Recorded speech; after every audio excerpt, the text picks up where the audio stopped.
Good evening, ladies and gentlemen. John Miller, HawkeyePodcast.com here with an instant reaction program following Iowa's butt whooping of Maryland 51-14. Kicking this off at 10:46 p.m.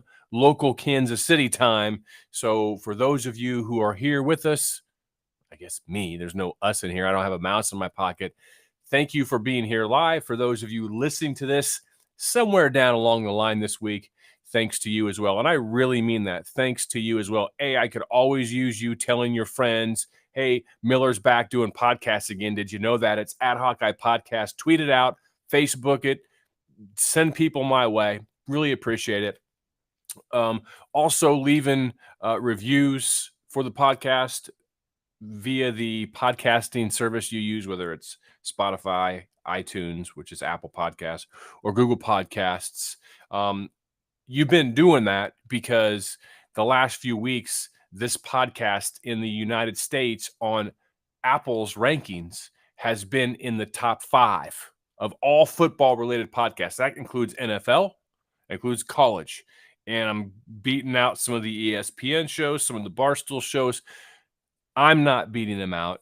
You're beating them out. Iowa Hawkeye fans, always the best in the business. Hey, let's get right into this. Enough of this self-aggrandizement. We've got a lot of things to talk about. Those of you that want to potentially take part in this via question submissions or comments that you want to make, do so via the text line. I'm going to throw that up on the screen here. There it is.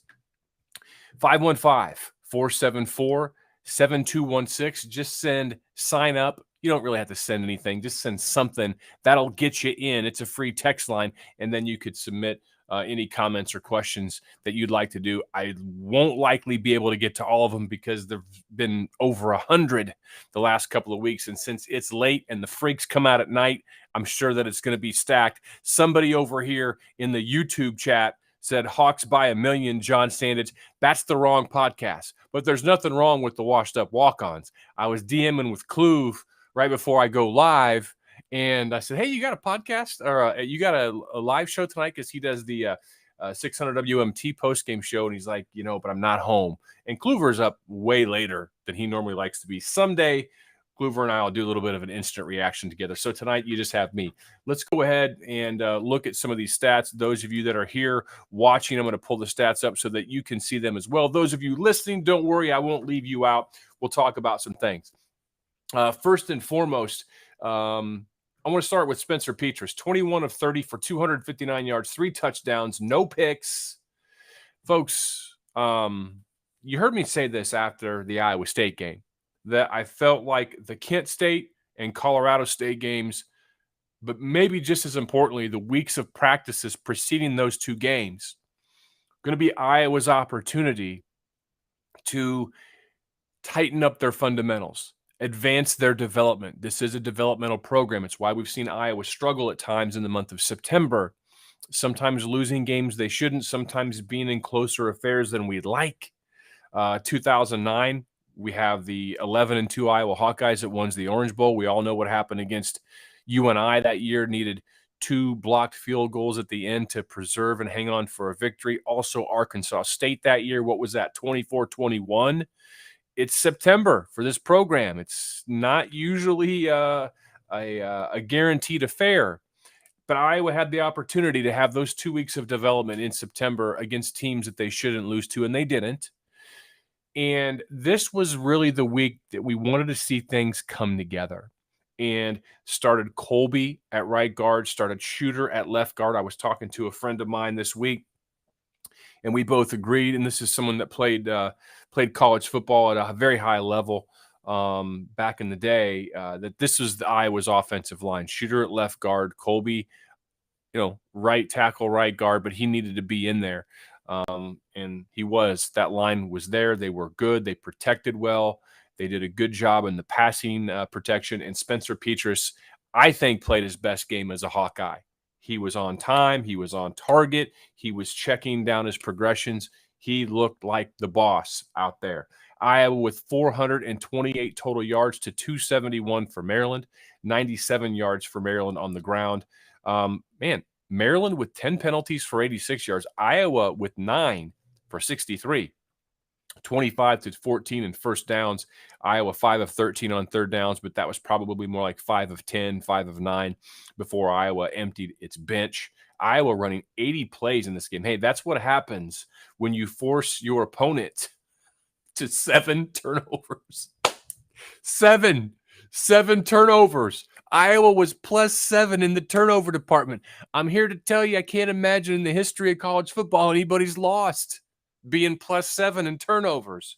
Holy smokes. More on that in a little bit later with some amazing statistics that I saw.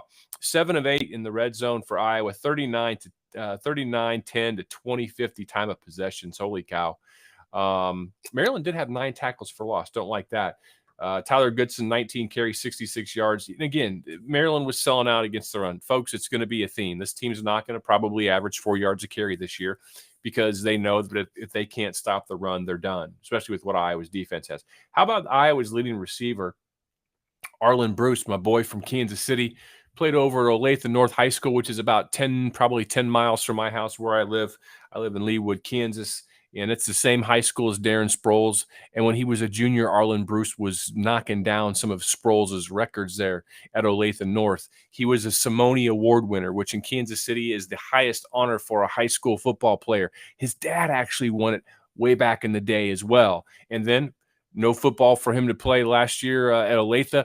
Went up to Iowa. Ankeny had to sit out a few games, but was part of I think Ankeny State Championship. I think they won the state title, didn't they? If they didn't, I apologize. I'm not as up on Iowa high school football as I used to be.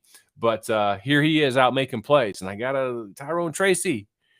I want to start catching the ball more because Bruce is coming. Nice to see Josiah Meehan from Dunlap, Illinois. Used to play against them in high school my senior year. I graduated from Princeville, Illinois, and he is from Dunlap. We were hated rivals.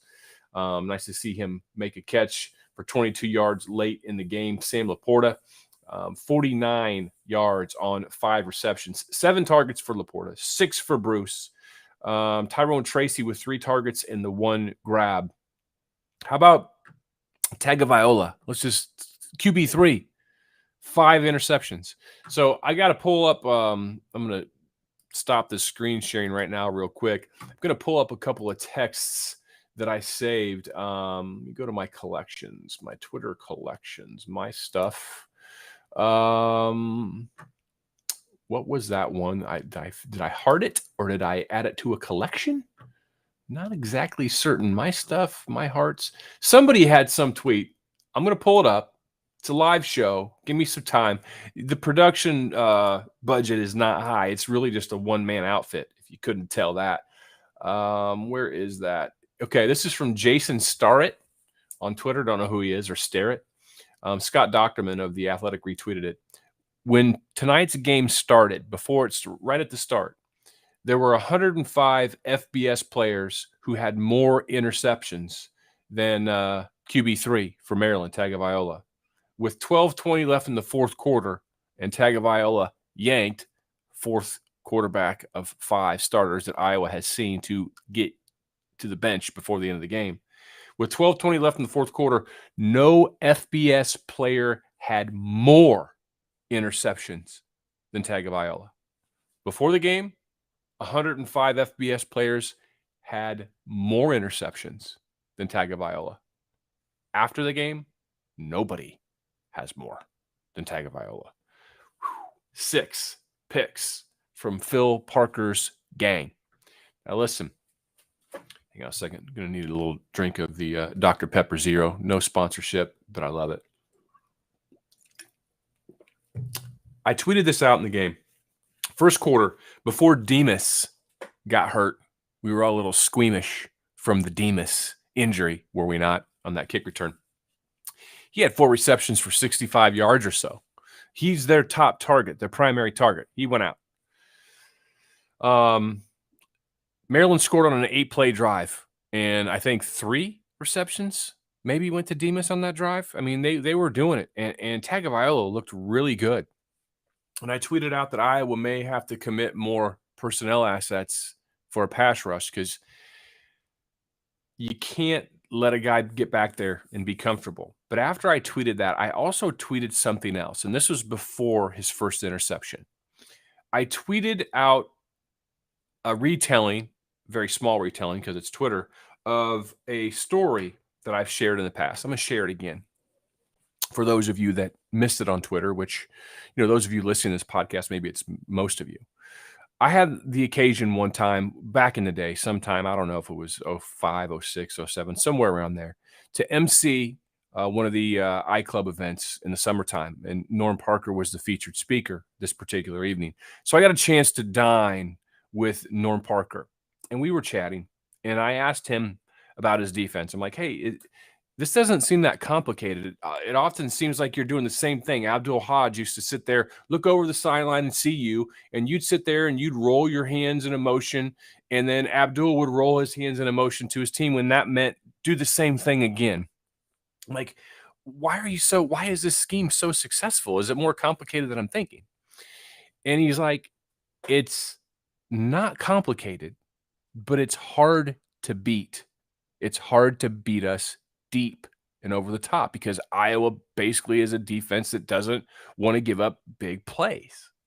And he said that 85% of college quarterbacks in his time as a defensive football coach, he believed it was 85% at least of college quarterbacks could not consistently 3 or 4 times in a game beat that quarters coverage zone that he likes to run 3 or 4 times a game.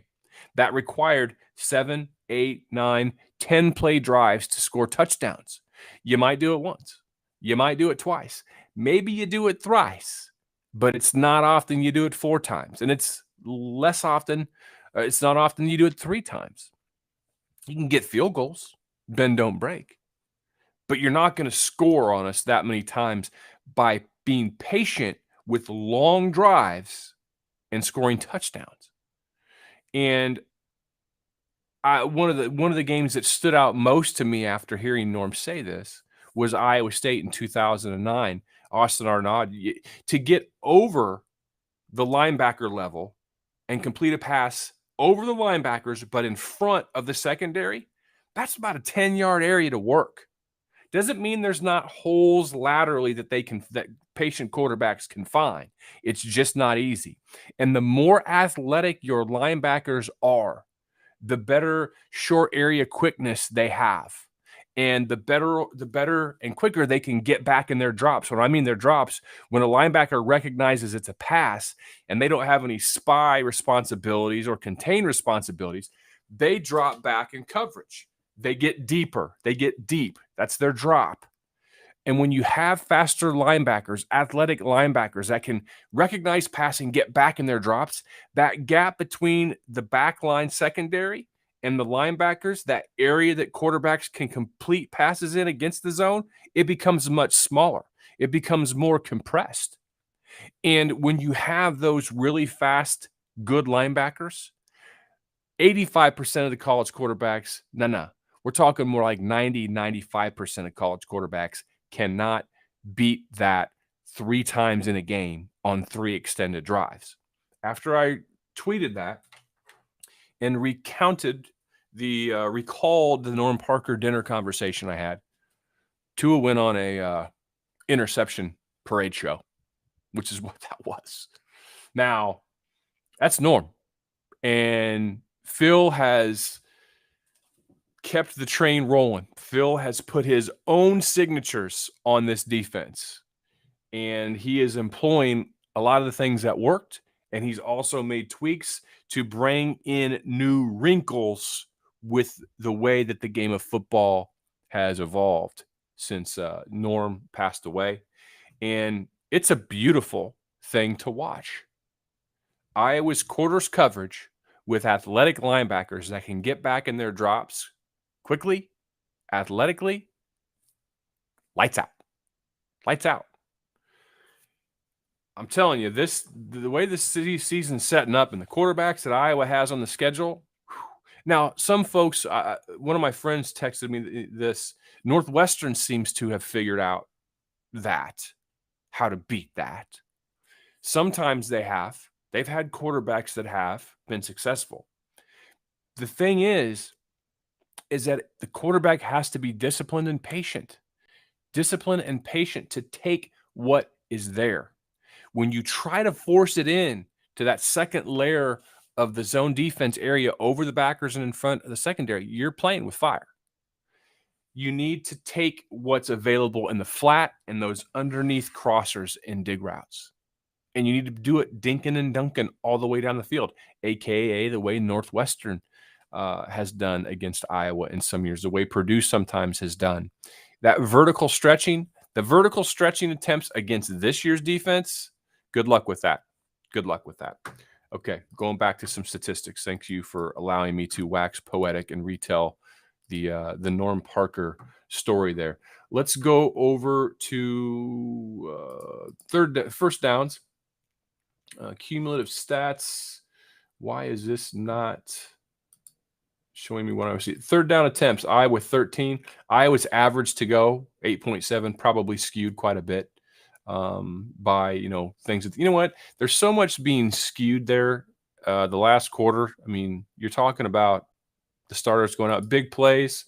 Iowa gained 154 passing yards on big plays, a 16-yarder, 18-yarder, 67 to Tyler Goodson. Good luck covering Goodson with a linebacker. By the way, that was a beautiful play. Seems simple, right? That, your quarterback goes back to pass and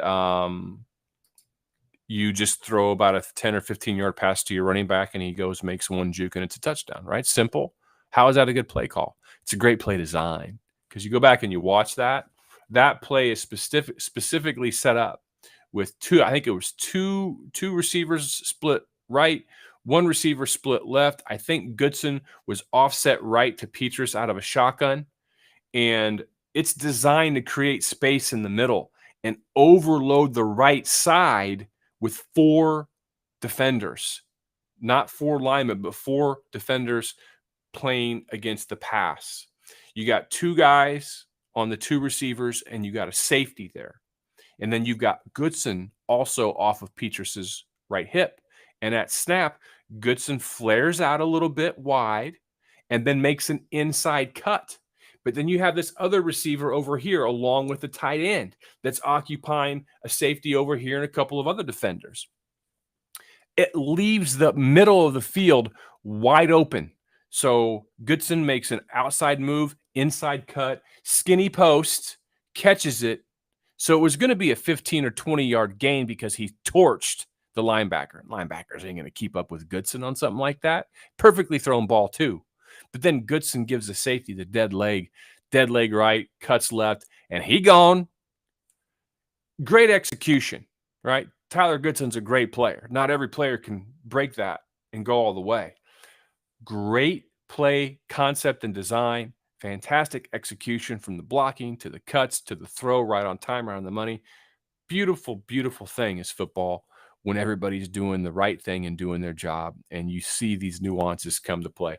Let's not talk too much more in the stat sheet. I'm just not feeling the stat sheet tonight, but I am feeling a couple of other tweets that I saved. This one from Matt Benson. He's somebody that I like to reference a lot. M Benson 6, S-O-N Benson, M Benson 6. Highly recommend you follow him. Including tonight, Iowa will have held each of its last 27 opponents to 24 points or fewer, the longest streak by any FBS team since Florida State had a 30-game streak over the 1991-1993 seasons. The longest by a Big Ten team since Michigan had a 28-game streak over the 1984 through 1986 seasons. And let me tell you what, both the Florida State streak and the Michigan streak, fantastic. Iowa's is more impressive. 27 opponents. Florida State had 30. Michigan had 28. But Iowa's is more impressive because we are in an era of higher points, more points being scored. What Iowa is doing right now is not common. We all appreciate it, but just remember to really appreciate it because these kinds of things, even though they seem natural to Iowa fans because it's death taxes and the Parker defenses, it's not common. It's not common. Go to likes. Had that there. Iowa scored points on 9 consecutive possessions at one time this game. Holy cow. That is fantastic. In the second quarter, Iowa scored 31 points in the second quarter. Last time Iowa had that many points in a quarter was 2002 against Akron. Not bad. Last time they had that many points in a quarter in a Big Ten game was 1985 against Illinois, game I remember. Iowa held the ball for 12 minutes and 20 seconds in the second quarter. 31 points, only 97 yards, 0 turnovers. Maryland, 4 turnovers, 28 yards, 2 minutes and 40 seconds of time of possessions. Pretty amazing. Pretty darn amazing. You know what? I want to get to some questions and comments. Don't want to just assume questions because it's not like I'm some type of football guru. You scroll down to when I tweeted this out. Holy smokes. The number of questions that came in at 10:12 to 10:13 when I tweeted this out, probably 70. So really appreciate it. Joseph Stricker, good from Goodson for Heisman. PRW, where was this offense last weekend? Why are we playing Friday night? Is college football forever ruined? I don't know. Friday night stuff. But you know what? If you're going to play on Friday night, you might as well go out and dunk one. Iowa just went out and dunked one. This was the only game with ranked teams tonight. I think there was like 3 total games. One was BYU, Utah State. One involves Houston. Nobody's watching that. Every AP voter likely watched Iowa destroy Maryland. College football playoff voters, consultants, what have you, probably watching tonight. Not bad, huh? Not bad. Don't know that there'll be any Iowa overrated talk this week. And listen, after last week's game, it's fine. I mean, they snuck by Colorado State. They didn't sneak by anybody tonight. And next week's game against Penn State, featuring 2 teams ranked in the top 5, probably the biggest game in Kinnick Stadium since September 30th, 2006, when number 1 Ohio State came to Iowa City. ESPN Game Day was there. It's the last time Game Day was in Iowa City. Don't think you'll see Game Day there this week, since Fox's big noon kickoff is also going to be there, and the game is on Fox. The game being on Fox isn't necessarily as important to whether ESPN has a game day or not. It's just I don't know that ESPN Game Day is going to want to come to Kinnick when Fox's game day show is going to be there as well. But oh well. Matthew Garver, Petrus Rocks. First Petrus Rocks of the year here on the podcast from an Iowa fan. Cody Duarte says, is it time to move on from Tracy? Now, I appreciate and respect the effort of each and every player that plays for Iowa. And but I'm gonna give you my opinions. I don't ask for press passes anymore, probably never will again.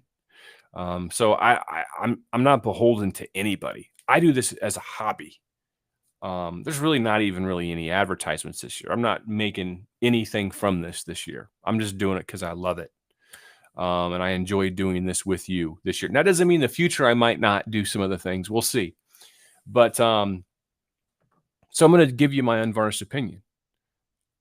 Tracy's a great athlete. I don't know if Iowa is utilizing him in the best way or not. I really mean that. I don't know. But when he gets his opportunity, I mean, Laporte has had a lot of drops this year too. But Tracy, with the number of targets he gets, too many drops. I mean, he had a drop tonight right between the screws. I don't know. Arlen Bruce is coming. Arlen Bruce is coming. So I'm not giving up on Tracy, but Arlen Bruce is coming. Nate Olson says, just want to ask everyone, are we having fun yet? 5-0 Iowa, an elite defense, and so much pride seeing these guys playing black and gold every week. It was a fun night, wasn't it? Amit Singh, who's been around these live shows for a long time, 2 years doing the live show. Petrus and Brian Ferentz, play calling was A1 today. It all was. Man, just a lot of folks sending in notes, happy as can be. Mallet Meyer, Brian let Spencer throw tonight. I feel like that's what's needed. What's your take? You notice that on the Iowa's first series, first play was shotgun. I think second play was also a pass. And teams really load up against Iowa on first down, and that's just the way that it's going to probably be. Let me get a little closer here so I can sit back. I went Hawkeyly on you enough, didn't I? You know, when you're 50, you take your shots. Got on the scale today, lowest I've been in years, so feeling good. Iowa went downfield last week and attacked. That was nice to see. They attacked some more tonight. Petrus looked really good. I'm not saying that he's over the hump. Consistency is the final hump. So that will have to bear out. But, man, he looked really good, and it was really good to see, and it's really good time with Penn State coming in next week. Chris Bryant asks, does the game turn out differently if Demas doesn't get hurt? Seemed like it took the wind out of their sails. I don't know if the game turns out differently relative to Iowa winning. Does the game turn out differently relative to what the score looks like? Maybe. But as I talked about earlier, he's their big threat guy. He's, he led them in targets, led them in receptions coming into this, and losing him certainly did not help their cause any. Tagovailoa looked drastically different after they lost Demas. There's just no doubt about that. John Van Hulven, do we want Bama? No, we do not want Bama. Do not want Bama. Do not want Georgia.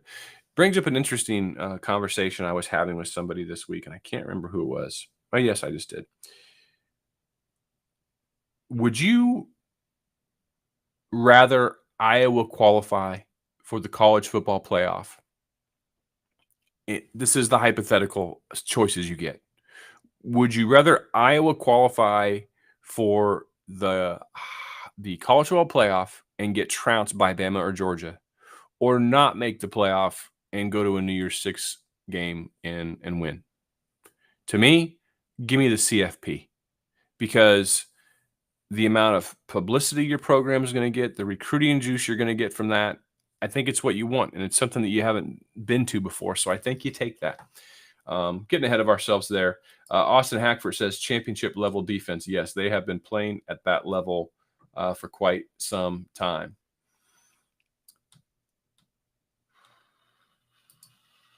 Bailey Turner, feels good, John, win next week at Penn State, and we'll see you in Indy, ?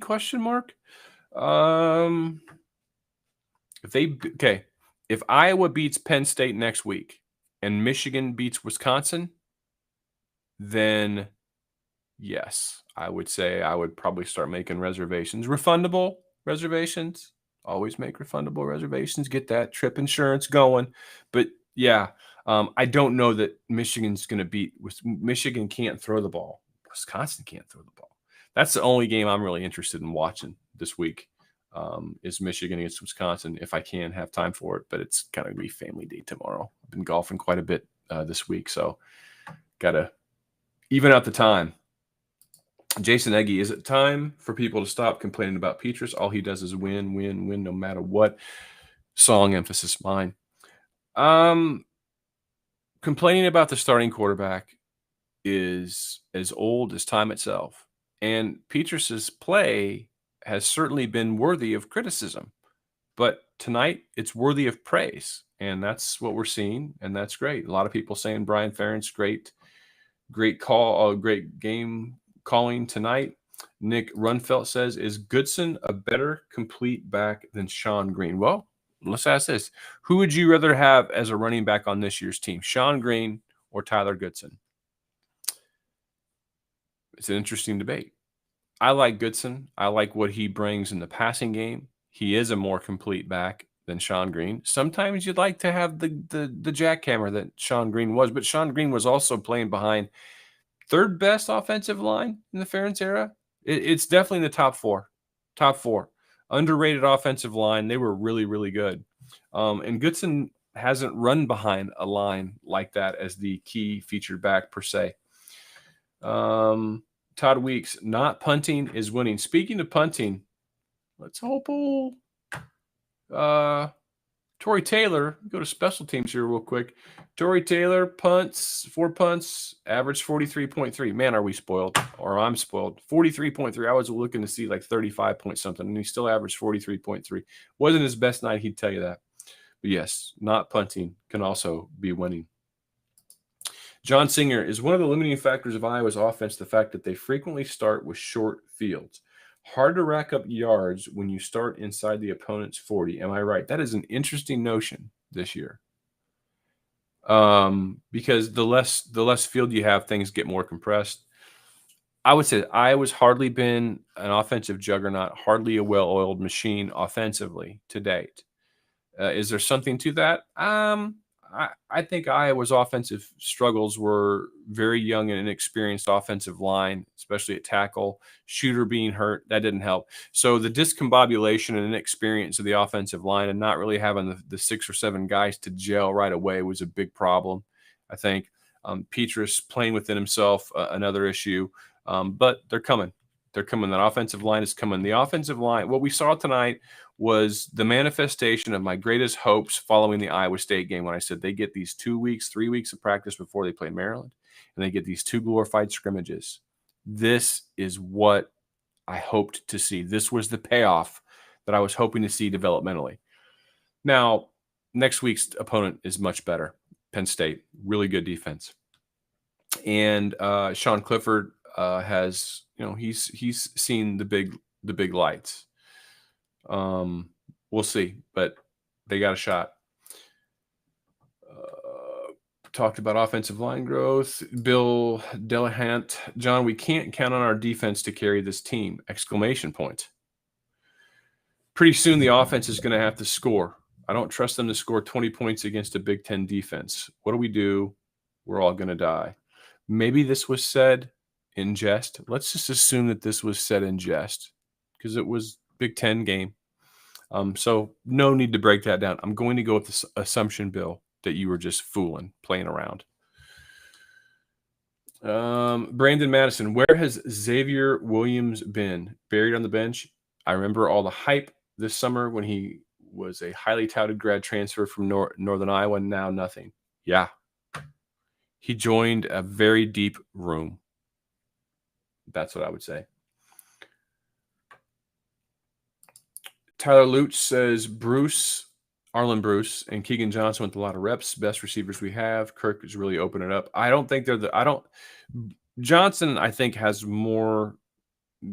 I think Bruce is farther along-ish in development or just had that ish when he got to Iowa. Next year, both of them are going to be much better, but Bruce is a dangerous playmaker right now. Matt Henning, did Iowa – excuse me. It really is past my bedtime now. Did Iowa show too much tonight for Penn State? I don't think so. I mean, Iowa didn't do anything really exotic or too much that they hadn't shown. Plus, you want to show things on tape. You don't want to just have 6 plays because then the opponent's only preparing for 6 plays. And I don't think so. It was a Big Ten game. They came out. They had a great game plan. They executed. The defense, once again, did an unbelievable job. Prior to the interception at the end of the half, Iowa had scored points off of every single turnover that they'd forced this year. That's incredible. The only one that they didn't was the one that happened at the end of the half, and it went to halftime. Of course, Iowa came out and scored in its first drive. Iowa did not score off of the interception by number 30 there late in the game, but they could have, but they didn't. They were just trying to, I guess, not run up the score, if you will. But just amazing. Bill Cooler says, wish they would have given Alex Padilla a drive with the ones. Petrus played well. Yeah, I would have liked to have seen that, but it was definitely time to get Petrus out. I think there was one drive too many for Goodson. I'm like, what is he still doing in there? Jason Meehan said the offense needed a game like this. Totally agree. Mike Petrowski said that maybe Mike Loxley, Maryland's coach Mike Loxley, should consider. I'm not going to read the rest of that. Let's go to David Farrell. This was the most fun game since when? The Holiday Bowl? I don't know, bro. That 55-24 win against Ohio State, that's pretty fun. That was real fun.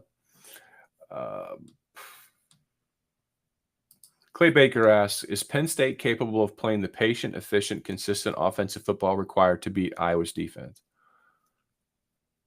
I don't know, because you also have to throw in accuracy in that. I mean, it's one thing to be patient. The other thing, you have to be accurate when you get those shots. Now, they've got some really dangerous playmakers, like stretch the field. And Penn State's going to go vertical. Did you watch their game against Wisconsin, first week of the season? Wisconsin's 3-4 just gunked up the works in the first half. Penn State, I don't even know how many. Did they even have 100 yards in the first half of that game? I'm not sure. Second half, Penn State's adjustment. They came out and they attacked vertically. That's all they could do, really. And it turned out that was just enough because Wisconsin couldn't do a dang thing on Penn State either. I'm not sure if Penn State's defense is juggernaut level. I just don't have a high opinion of Wisconsin's offense this year after last year in game 1 when they played against Illinois. And even though Graham Mertz had 5 touchdown passes, I'm like, this Wisconsin offensive line is not up to their standard and their running back is not up to their standard. You could see it in the first game, and it played out the rest of the year. They're still not up to their standard. Chris Bronner says, I think Maryland has some things to work on. Yes, you're right about that.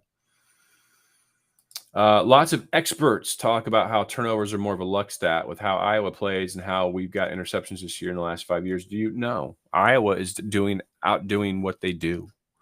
And the fact that Iowa has more interceptions than any program over the last 5-6 years in football, it's not surprising because that's how their system is set up. I will say this. I saw some fans from a certain fan base that will remain nameless on Twitter tonight, really chirping late in that first half, like, oh man, Iowa gets all the breaks. Iowa's getting all the breaks. I was in Iowa lucky. Yeah, to that. Can you speak collectively to a fan base? You know what? It's not worth it because they're not here watching this. I'm going to leave that one alone, but I was a little bit surprised seeing that, especially given what transpired at one point last month in September, since it's now October. Connor Blythe, how many quarterbacks is Iowa benched on this winning streak now? 4 this year. 4 of the 5. 4 of the 5 this year. Scott Moss, I'm thinking this is the kind of defense special teams that you can win a national title with. Am I right? Yes. Yes, it is. The offense, I don't think so. But we'll see. Caleb Lister, how do you think the narrative will change for the Hawks as far as the national perspective is concerned? And how pumped are you for next weekend? Yeah, there's a lot of eyebrows being raised around the country. Anytime you see Iowa with like a 50 burger on the scoreboard, you wonder, is Haley's Comet coming around again? Or did Hale Bob come back? And this time, are they going to ask everybody to wear those black sweatpants and black Nikes again? Or is it going to be a wardrobe change? 4 of you got that. You're welcome. Yeah. So this week, I saw Pat 40 on Twitter saying, hey, he was impressed with Iowa. Joel Klatt, who'll have the call next week with Gus Johnson. He was tweeting about Iowa. So yeah, the national perspective will change.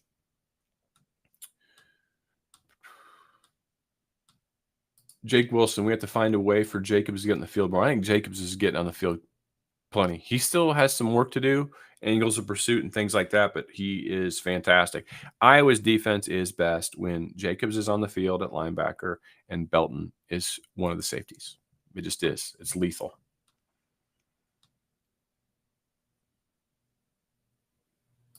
Christopher Ferris, very important question. Hello, a huge game next week, but I have a date night with my wife in New York next Saturday night. Babysitter, nice dinner, concert afterward. This was booked months ago before I knew the start time. How do I handle this? Turn off my phone and not receive any news about the game and watch later, or cancel date night with the wife advice?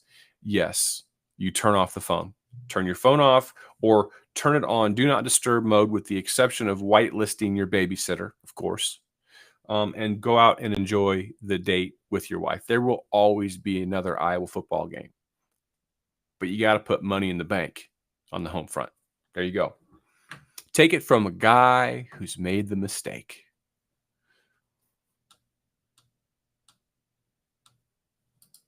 Old Barney, Randy Sexton. Was fun. The offensive line was fun to watch tonight. A little bullies of the Big Ten. Yeah, they did. They looked like they were bullies on both sides. See Mason Richmond down there after Iowa's first touchdown. getting chippy with one of the defensive linemen. Maryland was getting chippy too, and they were kind of cheap shotting. That's why I was really worried about Petrus in there. But yeah, it was fun. They were bullying it out there. Maryland did not want any of that smoke midway through the second quarter. Gabriel Johnson, Tyrone Tracy had a touchdown, but very little yards or catches all year, which isn't necessarily bad when underclassmen step up. Any idea why he's not getting the looks? He's getting looks. He's dropping passes. And when you drop passes, probably goes without needing to be said that your quarterback might look for somebody else. And Arlen Bruce is coming. My Kansas City boy is coming. Kobe Law, best offensive performance since ? I mean, they had 428 yards. They averaged 5.4 yards per play, which doesn't blow anybody away. I mean, you look at the drive chart. Let's pull this up so those of you watching it can see this. I mean, how Iowa obtained the ball. Interception, 7 plays, 27 yards, field goal. Got a kickoff from Maryland, 8 plays, 59 yards. Which is probably another turnover should be in there. Kickoff, 2 plays. Yeah, okay. So this was 2 plays, 10 yards. That was when they fumbled on the kickoff. Then they get another fumble recovery, 6 plays, 26 yards, touchdowns. Then they get an interception, 8 plays, 45 yards, touchdown. Average field position for Iowa this game, was their own 46. For Maryland, it was their own 24. That's 22 yards better field position on average when Iowa got the ball to start a drive versus when Maryland got the ball to start a drive. So I ain't quite ready to crown Iowa's offense quite yet. C. Metcalf says, was that the real Iowa offense? I mean, probably not. I'm not just saying that we're waking up and this offense is, oh, hello, this is us now. I hope it is, but still a little skeptical, but feeling really upbeat and positive about this game tonight. By the way, 234 people watching this live. Thanks to each and every one of you for being here. So many questions. I'm not even halfway through the comments yet. And I'm sorry if I won't get to yours because there's seriously no way that I could. Because a lot of these are very similar, but I appreciate the submissions nonetheless. Kenny Newsel, is this vertical passing game sustainable to keep the running game loose for the rest of the year, or is this a one-off because of the snowball effect of the defense and special teams? I think the vertical passing game is going to be a part of the offensive attack the rest of the year. Whether or not it's going to be as successful at the rate that it has been the last 2 games remains to be seen, but keep this in mind. A few things can happen when you throw it deep. 1, you can get picked. 2, you can complete a pass, big play. 3, you can get a penalty called on the opponent. And that happens not an insignificant amount of time. Scott Filseth says, this may seem like a dumb question, but here goes nothing. When you watch football on TV, where is your focus? Do you watch your team's line play every play? Does that change when your team's on defense? Do you then focus on linebackers and secondary play? I'm at the point I want to learn when I watch as well as be entertained. It's a great question. And so when the ball snapped, say Iowa's on offense, the ball is snapped, I watch for the first half second or second, probably more like a half second. I watch the line of scrimmage. I look to see if there's anybody bubbling up, getting penetration between the guards. Then my eye goes to the tackles to see if anybody's getting across face or coming around the edge. And then I'm looking over back into the linebacker area to see if I can see any receivers breaking open, if it's a passing play. And then I make my way to the quarterback if it is a pass play because I want to watch their feet. That seems like, how can you possibly do that many things? It's not. I mean, you're sitting there, your eyes, it's not hard. It's not hard. Now, when I was on defense, I always start watching the line. looking for any penetration. That's pretty much what I do exclusively on defense for the first second to second and a half, 2 seconds if it's a pass play. I look at the line of scrimmage and see if the line is getting any type of penetration, either up the middle, either on the outside edge, if they're running any defensive line twist stunts to see if the guy coming around the end is going to come in, looking at your guys in the slot to see if they're coming on a blitz. So I'm a big line of scrimmage first guy because you can always go back and find the ball. And you learn a lot. You see a lot by watching it that way, in my opinion. I'm sure other people may do things differently. Steve Bogus says, who should we be pulling for in the Notre Dame Cincinnati game? I mean, Cincinnati beat Indiana. So I don't know. I'm always going to root against Notre Dame. So that's just me. But Cincinnati's ranked higher than Notre Dame. So I see you working here. So a Cincy win. Listen, here's the thing. If Iowa beats Penn State next week and they win, if Iowa beats Penn State next week, they're going to be in the college football playoff conversation until they lose. Okay, it doesn't matter if they played Sisters of the Poor the next several weeks. They're still going to be in the conversation. If you don't beat Penn State, you're probably not going to get to the college football playoff unless you won the rest of your games. Say you lose a really close one to Penn State, Iowa drops from maybe 5 to 8, 9, 10, somewhere in that range. And you can make your way back up if you win the rest of your games and potentially a rematch with Penn State in the Big Ten championship game. If Iowa loses to Penn State, they're likely going to have to beat Wisconsin in order to go to Indianapolis, unless Wisconsin loses 2 more times.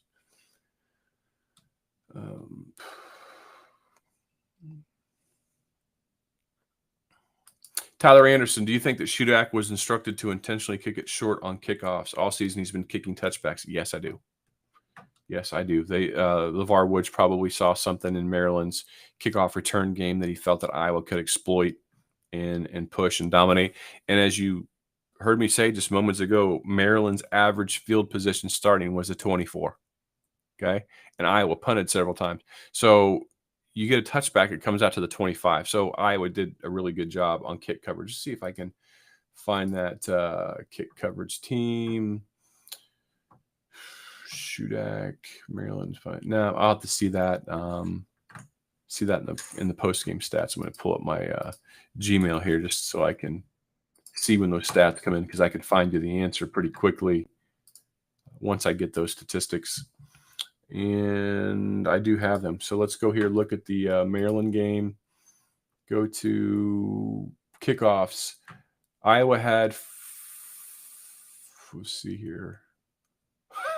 Iowa had 10 kickoffs, 62.6 yards, and you kick off from what, the 30, the 35? I'm not sure. Is it the 35 that you kick off from? I don't know. Anyway, 62.6 yards per average, and just 2 touchbacks. So I do think that he was instructed to do that. So I'm looking at overall stats now for the season. Iowa is averaging 33.2 points per game. They're allowing 11.6. 68 points off turnovers for Iowa, just 7 from their opponents. Holy cow. 86 first downs, 41 of them to 31 passing to rushing. Iowa is averaging 3.4 yards per rushing attempt. Yeah, at some point in time, that's probably going to get them, but the offensive line is going to continue to get better as well. Any other stats? Their third down conversion is just 36%, allowing 35%. Petrus is completing 62% of his passes, 7 touchdowns, 1 interception, 135.3 rating. Remember last week I said that Petrus just needs to be Nathan Chandler. And, oh gosh, I forgot the guy's name for Ohio. Craig Krenzel, Ohio State quarterback in 2002. Right now, statistically, he's playing better than either of those two did in those seasons. Chandler had 18 to 10 touchdowns. Krenzel was 12 touchdowns to 7 interceptions. And the completion percentage that Petrus has right now is much higher than what Nate's was and much higher than what Craig Krenzel's was. And both of those teams had really, really good defenses. Tyler Goodson averaging 4.3 yards per carry thus far this year. Sam Laporta leads Iowa with 22 receptions, Tyler Goodson is next at 12. And then Nico Reganey with 11 and Tyrone Tracy with 11. It doesn't have targets on this. I'll have to get some of that information later. But Arlen Bruce with 7 receptions thus far. Okay, moving along. Sorry, statistics kind of bogged down. Just a few more questions, and then I'm going to go to bed. And I'm sure some of you are looking to do that too. Or you may just be up enjoying the night. Zach Nelson. Was this the most dominant performance by an Iowa defense in recent history, considering the hype that the opponent quarterback Tagovailoa and offense was given coming into the game? I guess it depends on what you see by recent history.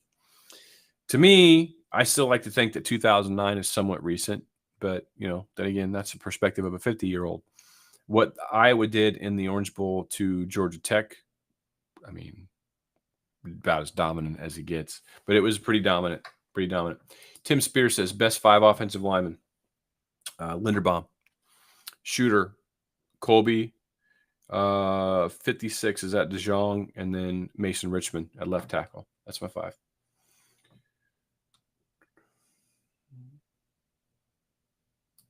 Brian Leuenberger, when can we talk about an extension for Kirk, assuming he wants one?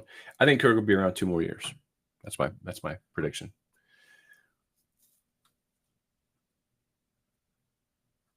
Michael Brandhorst says, we made the trip out here to D.C., bunch of Iowa fans in the stands, and you were seen and heard.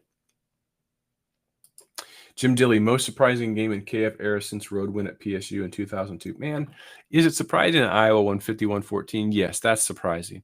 Is it surprising that Iowa dominated the game? Maybe a little surprising. I didn't expect it, but I'm not surprised that Iowa dominated with their defense an unranked opponent. I don't find that surprising. It's great. The fashion in which they won relative to the score, yes, that is surprising. Nick Thilgus, can you remind me of the name of this incompetent commentator? I'm guessing you mean Tim Brando. I did not listen to a second of their broadcast, with the exception of turning the audio up when they brought in the guy in the studio who was interpreting the reviews. Those are the only times I turn the audio up. I mute the audio and I listen to Dolph and Podolak on their YouTube broadcast. They have a YouTube channel where there's a little camera inside the radio booth and you can see Dolph and Pody, but I don't even watch that because I'm watching the game. I just have that YouTube tab open and I sync up the audio from that YouTube tab of Dolphin and Podolak. And oftentimes I also have YouTube TV as my TV provider.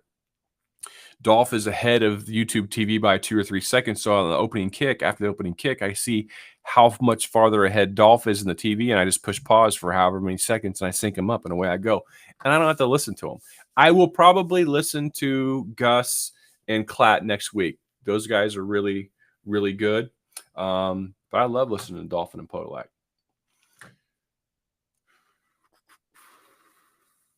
More Petrus praise. And it's great to have Petrus praise. Tons of Petrus praise coming in the comments, okay? I just don't want to keep repeating that. Rick Achterhoff. Who is better, Iowa or Penn State? Guess what? We about to find out. Tony Delaney says, were you as surprised as me with all the time the starting offensive line gave Petrus on his dropbacks? I heard all week how athletic Maryland's defensive line was and how many sacks they had. Very impressed with the progression of the offensive line. I was pleasantly surprised, yes. I was hopeful that this is what we'd see this week, as I've mentioned a few times tonight. But actually seeing it is different than hoping for it. Kerry Klismet says, as many teams have done since the start of last season, it's every season. It looks like Maryland loaded up the box and dared Spencer Petrus to beat them, and he did. Are we starting to see the emergence of the solid starting quarterback Petrus could become?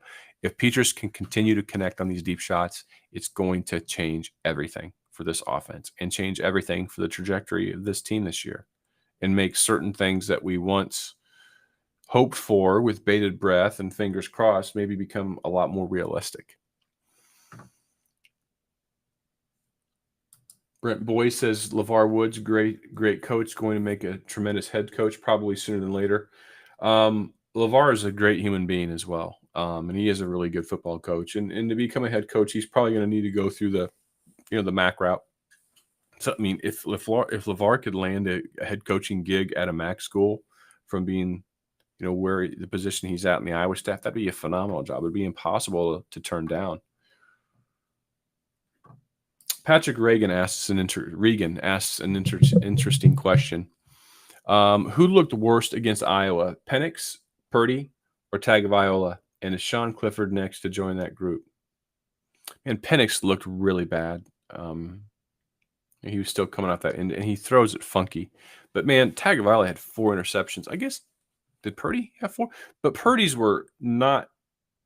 interceptions were nowhere near as bad looking as Tagovailoa's. I think Purdy caught a few bad breaks. Kyle Dupik, 6 interceptions a record. I think it ties the Iowa record, maybe. I think it ties the Iowa record for interceptions in a game. Scott Wingrove says everyone can now see the gap between Petrus and Padilla. Just stop criticizing Petrus and enjoy what we have. I get what you're saying. You'd want to see Petrus with the one, or Padilla with the ones rather, but I think Iowa is starting the quarterback they feel gives them the best chance to win, and they're the ones that see everything in practices that we don't. Looking for something that is new topic. Tony Busan says Terrapins shell-shocked. 3-word headlines, that's Lystico and Skinny Kenny, but that's a good one. Terrapins shell-shocked. Gabe Guller, keep improving. We want Bama. We do not want Bama. Gonna hit refresh real quick. Make sure. Oh, my gosh. Yeah, more people sending in. Lisa Sotelo, also a longtime member here in these live shows. What was Petrus doing differently tonight? Reading the field better along with offensive line protection. He didn't seem as rushed and more focused. What area of the game do you think he has improved the most? Lisa, good observations.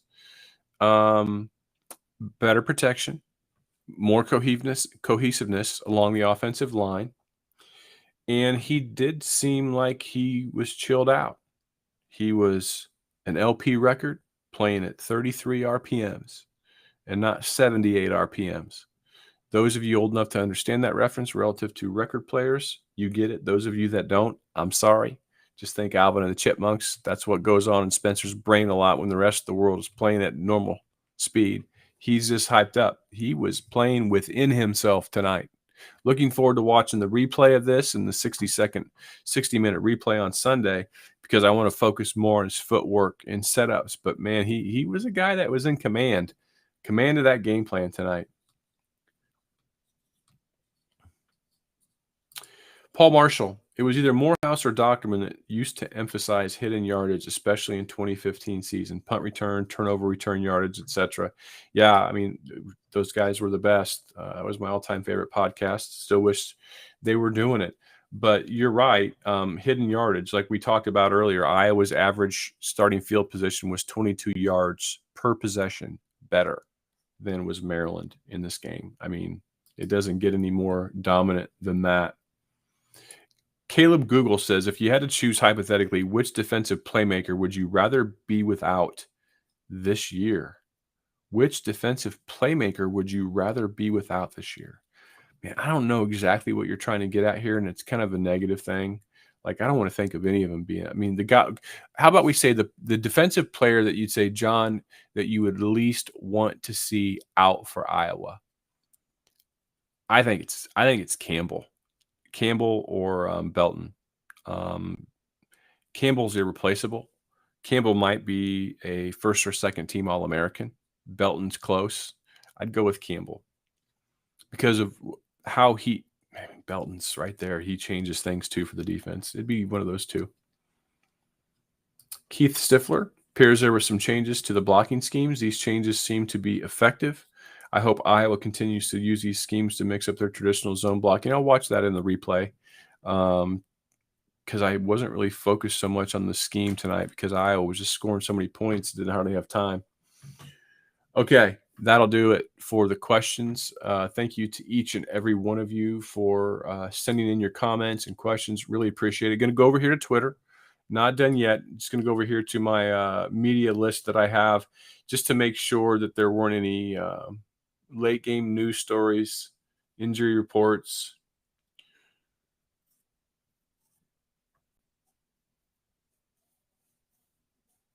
I'm still here. I'll tap so you know I'm here, right? I guess if you see me moving around, those of you watching, I'm still here. Those of you that listen to this podcast, you wouldn't have heard any of this because I delete the gaps in the spaces. David Eichholt of 247 tweets, this Iowa team has the potential to be the best in the Ferentz era. But one thing that really stands out about them is their swagger. Not that previous teams didn't have it, but it's amped up to another level with this one. And then cut David some slack because he wasn't around in 2009 and 2010. They were dripping with it, maybe sometimes a little too much. Best team in the Ferentz era, the offense has a ways to go. To me, the best team in the Ferentz era is undeniably and without a doubt the 2002 Iowa team, and they had swagger. But David wasn't around for that. And I don't think David grew up around these parts. So we'll cut him some slack. They can be really good. So this was, I was just reading that and it took me off guard. 2002 is maybe the best Iowa football team since the 1950s and early 60s teams.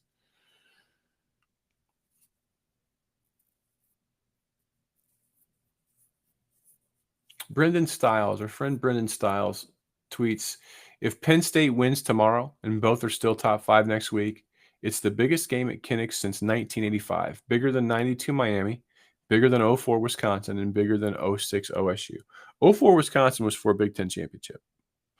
So that's a tough one. I mean, it's bigger in the fact that there's now a college football playoff. If you win this, you're in the hunt for the playoff. But if Iowa would lose later on in the season, I wouldn't then look back and say that Penn State game was a big. It's 92 Miami was also early on in the season, so I don't know the Wisconsin game.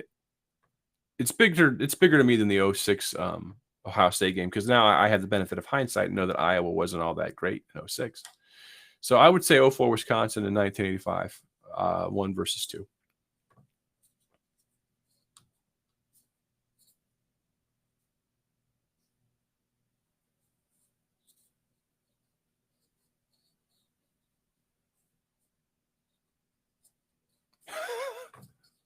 Marc Morehouse retweeted something from Jeff Johnson. We had better locker rooms at UConn, Kirk Ferentz said, talking outside of it to radio while Maryland band is marching past him. That's really funny.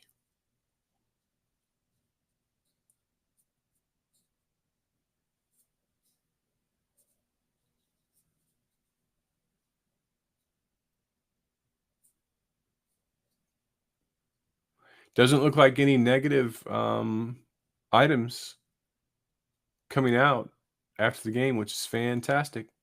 That'll do it. I've dragged this on for 1 hour and 5 minutes. Hey, folks, appreciate that. We did a long one last week, too. And obviously, I can't do this without you all. I really do appreciate each and every person. I'm having fun. And that's why I'm doing it.